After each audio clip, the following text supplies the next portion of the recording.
hiç lalesiz, hiç yasemensiz olmasın. Aşık hiç meşubetsiz, bülbül çenesiz olmasın. Ben senin eşkinle, ben senin eşkinle gözlere, milletlere,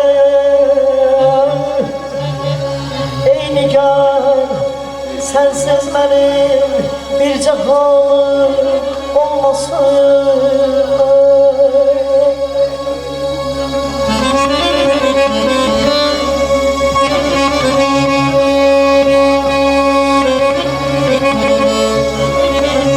Ben sana söz vermişim, sen de bana.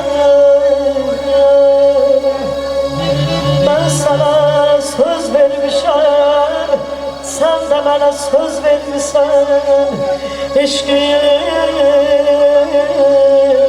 sadığım bir de sensiz olmasın. Var yokumla geçsene, var yokumla geçsene, geçmez vatandan könül. Bir günü sensiz değer, bir günün sensiz değer. Süleyman olmasın, olmasın, olmasın.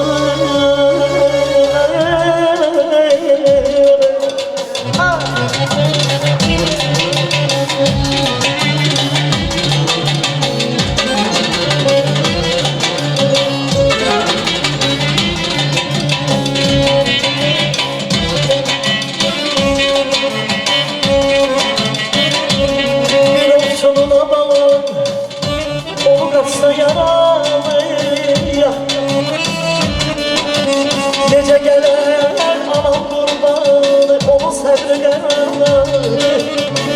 kesmediymiş meseleci.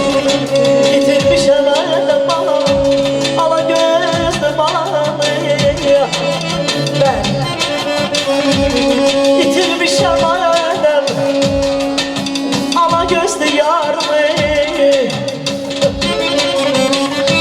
Güller olsun o güller, yansız olmasın canım.